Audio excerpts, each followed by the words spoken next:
Hello and welcome, my prosperous heart. This is Cassandra with, Prosperous Heart. And today I'm showing you something about the cash flow quadrant. Now, the reason I'm showing this to you today is kind of coupled with a previous blog post that I did on money management tool that I absolutely just love, okay?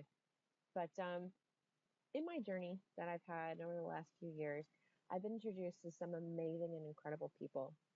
The very first network marketing company that I got in, I was introduced to some very compassionate, very intelligent, just absolutely wonderful people. And one of the very first books they told me to read was Rich Dad Poor Dad by Robert Kiyosaki.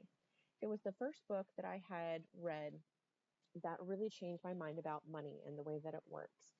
And honestly, I wish I had learned about it way before I had. And I'm so thankful that it was introduced to me at, when it was.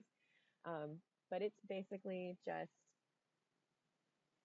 changed things for me. All right. So this is the quadrant, the cash flow quadrant here. And as you can see, top left is E for employee. This is somebody who works for others. They trade their time for money. They, you know, they're comfortable with, a quote unquote secure job, and they're okay with having a boss who take control of what you do.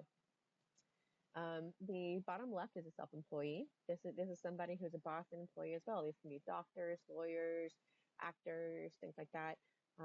No one gives you orders. You can work anytime you want, but your income still depends on the time that you spend. So the right side, as you can see, top right is a business owner. You're the boss. But the difference between the B and the S quadrants is that a business owner has a system. It has people working for you. It has people working for you. You're manifesting other people's time, minds, and energy.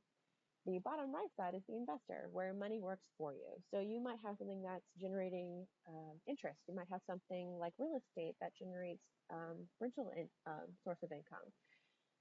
It's just investments, okay? So left side is active income, where you're trading time for money. Right side is the passive income, where money works for you, where the system works for you, where you have other things working for you. This slide is a little bit different information. It's just slightly different, just a little bit more information. And so John Paul Getty, who at his death was worth $2 billion, said, I'd rather have 1% of the efforts of 100 people than 100% of my own efforts. And this is really key to the right side of the quadrant, as well as network marketing businesses.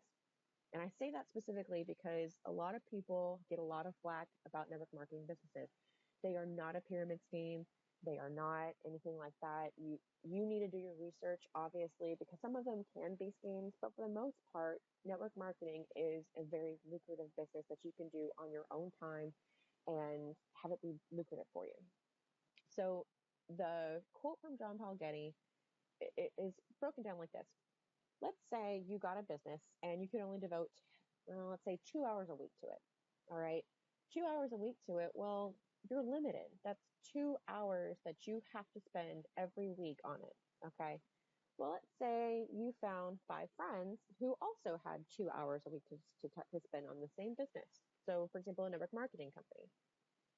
Well, instead of having 2 hours a week, you now have 12 hours a week. How does that work? Well, you're working 2 hours and your 5 friends are working 2 hours. So that's 12 hours that your business grows. And it's not just your business, it's theirs as well. Because wealth is a team building sport. Whether you are a network marketing company, whether you are masterminding with people on how to improve your finances, whether you're going to stock, it's just a team building sport, period, end of story. Okay.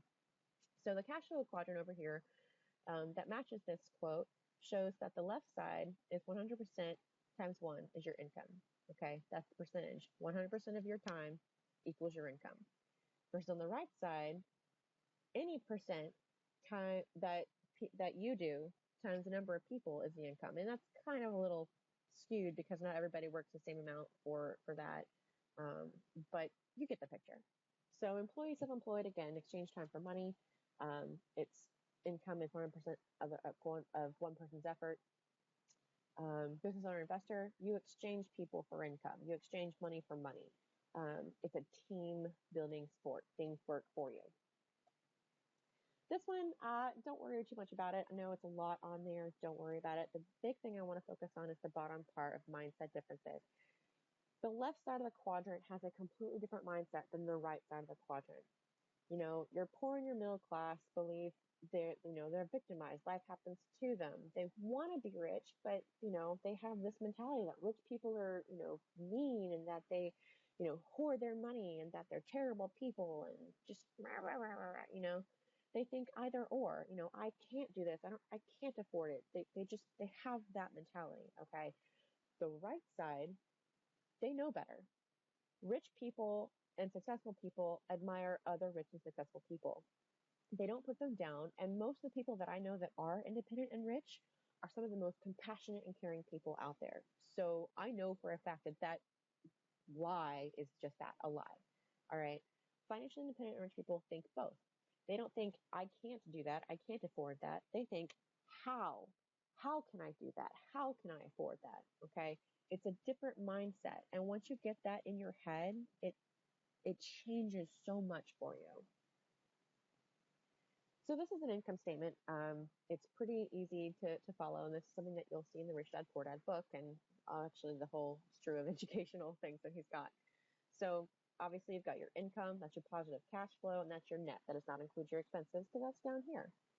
These are things that come out of your pocket. Assets, put money in your pocket. Liabilities, take money out of your pocket. All right. So this is an income statement of a quote unquote poor person, and I have that in quotes simply because it's a mentality. This is for someone who lives paycheck to paycheck. They don't really think about their future. They don't invest in themselves. They just live. And they are normally people that are negative. They are normally people that are talking about being broke all the time. And this is why. Their income goes straight to all of their expenses: taxes, food, rent, clothing, entertainment, transportation, et cetera, et cetera. They don't invest in themselves.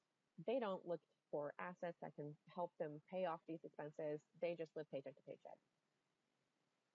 A middle class person is very similar. The difference between a middle class and a poor person, though, is that they have liabilities such as mortgage, loans, credit cards. And rich people also have credit cards too, but they use it differently. And you can check all that out in Rich Dad Poor Dad. So they have a job, and it pays them an income, and that income pays liabilities, and it pays expenses, and all that goes out the window, and then they get the job for that pays the income, liabilities, and you get the picture. This is an income statement of a wealthy person. Their assets, such as stocks, bonds, real estate, intellectual property, things like that, their assets are their income. The income would be dividend, interest, income from rental properties, royalties. That income pays their expenses and liabilities, and they don't have to spend their time for more money because their assets pay to play. Make sense? Cool.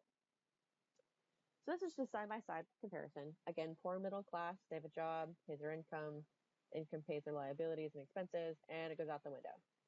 Wealthy people, their assets give them their income. The income pays for the rest of that, and that's it. So that's how it works. So this is just a quick little synopsis of why the rich get richer. The left side of the quadrant has a job. They have a savings account. They're trying to get out of debt constantly. They have a personal residence, mutual funds, all this stuff, and they just don't invest in themselves. Bottom line, really.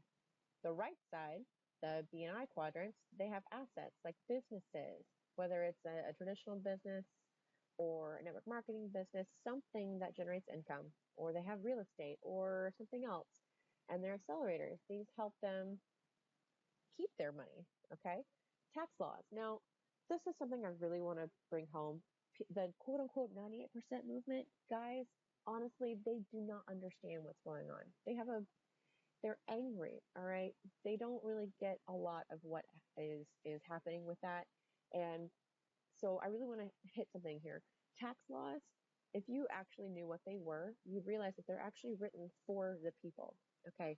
Yes, it's written to kind of have people get the government's once done. So, for example, the tax breaks that people got for those light bulbs, the government wanted them to be more energy efficient. So they said, hey, we'll give you a tax break. Bam, it was done. Okay. So the tax laws are written to help people, but the poor middle class, they're not investing in themselves. They're not looking into it themselves. They're just, doing the general taxes. And so they don't know all the stuff out there to cut back on their taxes. The wealthy know the tax laws. They have a tax lawyer. They've got, accountants that know the ins and outs of taxes so that they can, not have as much of them so that they can have more money in their pocket. So there you go. So for people that keep saying, raise the taxes on the wealthy, well, they're only raising taxes on themselves, period. Okay. So the next part is going to be real quick. It's going to be the how to apply the cash flow quadrant concept. And I wanted to give a shout out to this particular link because this is where I found it. And I wanted to give props to it because I thought it was awesome. So step one, learn about the concepts of four individuals. I've already given this to you. You've got your employee, self-employed, business owner, investor. This is the basic premise of Rich Dad Poor Dad. Step two, identify where you are now. This is looking at where your income comes from. What affects which quadrant you decide to generate income from is due to your internal differences, your mindset, your core values, your outlook, your life stage, etc. All right. Step three, decide where you want to be. Traditional schooling teaches people to focus on becoming an employee or a self-employee, such as doctors, lawyers, etc. And you need to change. You need to, if you don't want to be an employee or a self-employed person, you need to get educated. All right. There's nothing wrong with being an employee or a self-employed, but it does become a problem if your primary goal is to attain financial freedom because it's seldom found in the E and S quadrants. Number four, decide if financial freedom is for you. Financial and freedom go hand in hand. In the world we live in today, you're never free truly unless you're financially free. So that means that if you have residual income coming in that's even $1 above your residual bills, you're financially free. You're good to go. You don't have a care in the world because your bills are paid for. But in order to do that, it requires massive action and massive personal transformation. You have to be outside your comfort zone, and most people don't want to be uncomfortable. All right. Step five, gain financial intelligence. Again, education. You need to do it. If I had known in high school what I know now, I'll be honest, I may not have gone to college. I love that I was able to go to college. I love that I was able to get my degree. I love that I was blessed enough to be able to do that, and it's opened a lot of doors for me. But I don't know that I would have gone to college if I had known now what I know, known then what I know now. All right. But I'm so glad that I do because now I'm able to help people. I'm able to help them make different decisions for themselves to get out of the rat race. Okay. So gain that financial intelligence. All right. Be under no illusions though. It's bumpy, windy road. Things constantly change. If you want to secure a normal life with a quote unquote secure job, which by the way is not secure because at any time you can be fired, then being in the B&I quadrant isn't for you. Keep that in mind, okay? Step six, become aware of the risks included. Success is not guaranteed. It's just not. It's dependent upon, making sure that you're educated yourself, being around the right people. The road to financial freedom is littered with casualties and people who turn back on their goals out of fear. And it's just not for everybody, all right? But if you want it, if you desire it, then you'll find a way. Step seven, get the skills needed. This is including in the education part. But basically, if you want to be a business owner or investor, these skills are not taught in school.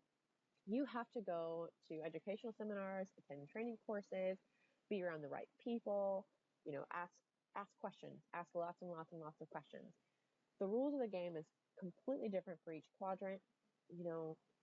They're different worlds and require different mindsets, tools, skills, and behavior. So you really need to figure out what it is you want to do, where you want to go, and then determine what it is you need to do to get there. That's it. I know this one was kind of long, and I apologize on that, but it was information that I felt was really, really important.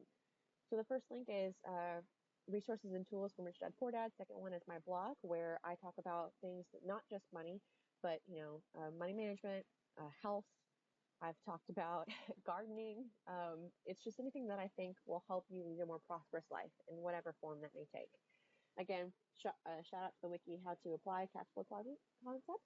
And down below in the description field, you'll find a link to my blog as well.